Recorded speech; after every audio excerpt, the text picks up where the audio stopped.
The red and blue lights rippled across the water's surface as I tightened the last cleat hitch on my boat. The night air was calm, but the sound of boots echoed steadily down the dock. 2 police officers approached, their silhouettes cutting sharply against the glow from the patrol car. The taller one, Officer Martinez, cleared his throat before speaking in that steady official tone only seasoned cops have. "Excuse me, sir," he said. "We received a call about trespassing and unauthorized docking here at the marina. I didn't even have to guess who'd made the call." My eyebrow lifted slightly as I caught a glimpse of platinum blonde hair and crossed arms at the shoreline. There she was, Patricia Hendress, or as everyone around Sunset Shores called her, Karen. She stood there with that smug look of victory, chin tilted, as if she'd finally managed to bring me down after weeks of trying. But before I tell you what happened that night, I need to rewind to explain exactly how I ended up with police officers confronting me over a boat I legally owned. 3 months earlier, I bought a waterfront property in the Sunset Shores subdivision. The place was a dream. Open water views, classic craftsman-style design, and quiet sunsets that looked like they were painted for postcards. But the real treasure wasn't the house. It was the bonus that came with it. A 51% ownership stake in the Sunset Marina, which sat right beside the property. The marina wasn't just a dock, it was history. Built over 40 years ago by an old-timer named Frank Morrison, it had survived hurricanes, development booms, and more HOA meetings than any sane man could handle. Frank was sharp. He'd kept majority control of the marina even as the neighborhood sprang up around it. When he passed away, his estate attorney reached out to me with an offer that, frankly, I couldn't refuse. Now, enter Patricia Hendress, the self-appointed queen of Sunset Shores. For 7 long years, she'd ruled the HOA like a tiny empire, enforcing every petty regulation with an iron fist wrapped in pastel stationery. She decided who got to park where, what color your shutters could be, and, apparently, who deserved access to the marina. Patricia's power trips were legendary.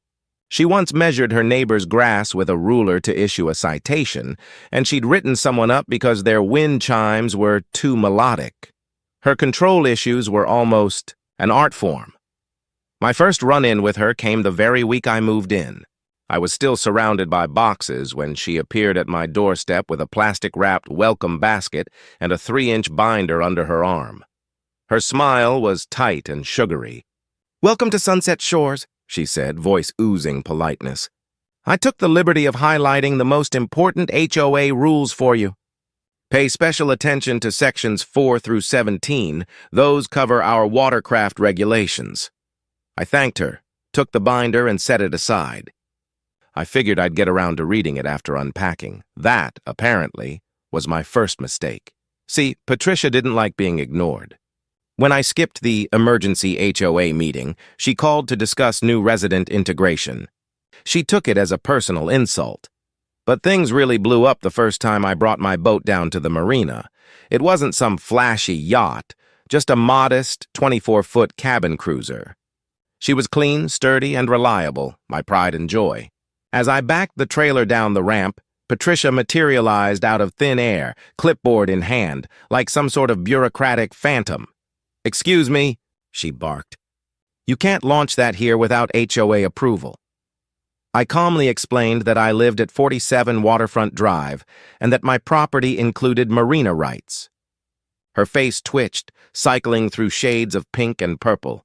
"That doesn't matter," she snapped. "All watercraft must be approved by the HOA board before entering our marina." That's when I dropped the first bombshell. With the smallest possible smile, I said, "Actually, Patricia, I don't just have marina rights. I own 51% of the marina itself. I bought it along with the Morrison property." For a moment, she froze. The look on her face was priceless, part disbelief, part fury. But I should have known that was just the beginning. Over the next few weeks, Patricia went on the offensive. She launched a full-scale campaign that would have made a politician proud. Every day, a new email blasted out to the HOA mailing list with sensational subject lines like, "Unauthorized vessel threatens community standards," and "Property values at risk from negligent boat owner." She organized what she called informal gatherings near the dock, where curious neighbors happened to stroll by while I worked on my boat. They'd shake their heads and whisper about declining neighborhood standards. Then came the official complaints to the HOA board, the City Marina Commission, and even the Coast Guard Auxiliary.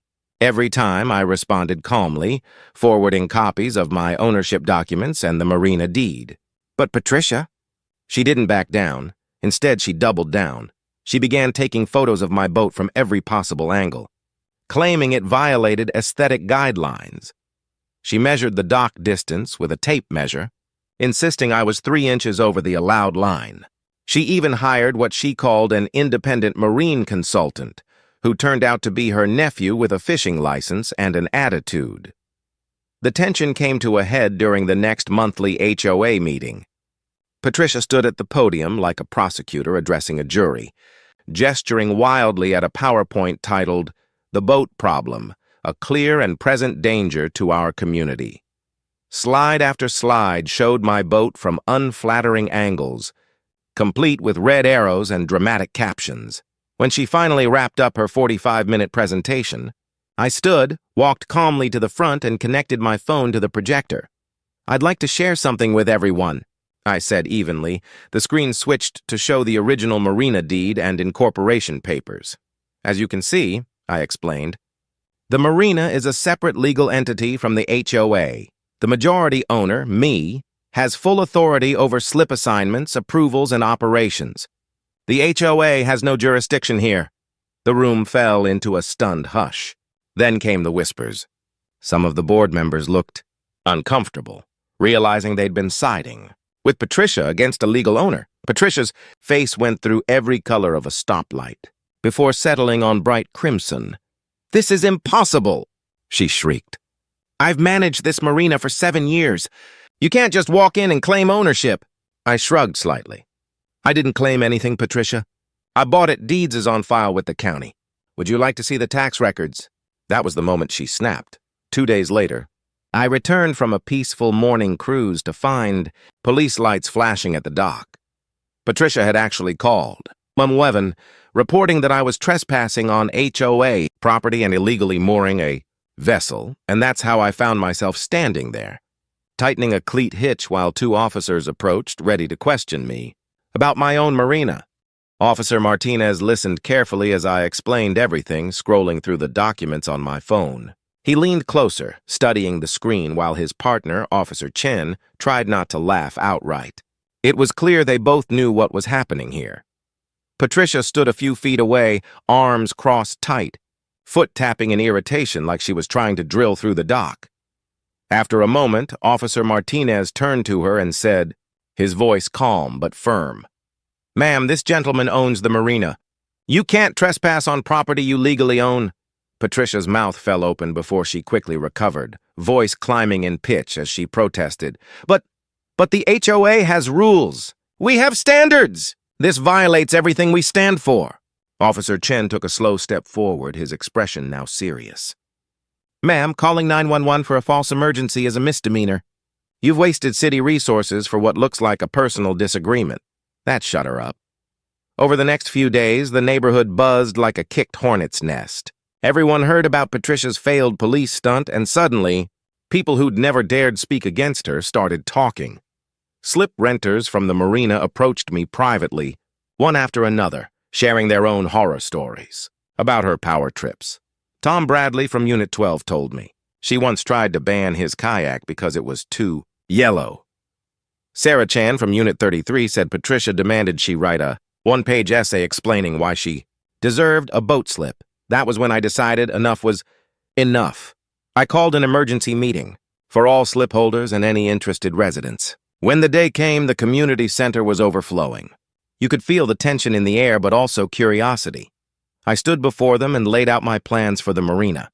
Clear and confident. First, I said, we're upgrading the infrastructure. New cleats, better lighting, proper safety equipment. No more neglected docks or faulty ropes, the crowd murmured approvingly. Second, I continued, slip assignments will be fair and transparent. No favoritism, no book club politics. This time they clapped. And third, I said with growing conviction, We're done with the nonsense. No aesthetic committees. No boat beauty contests. If your vessel is seaworthy and you respect your neighbors, you're welcome here. That's when I saw her, Patricia, sitting in the back row, her expression a storm of disbelief and fury. When I opened the floor for questions, she sprang to her feet, voice trembling with rage. "This is a coup! You're destroying everything that makes Sunset Shores special." Before I could answer, an older man named George, a longtime resident, slowly stood. His voice was calm but carried the weight of years. "Patricia," he said, "the only thing being destroyed here is your stranglehold on this community." "We're tired of living in fear of your violation notices." Applause broke out instantly. Then came stories, one after another. People brought up the Great Garden Gnome ban of 2019, the mailbox color war of 2020, and the infamous bird feeder prohibition that had driven 3 families to move away.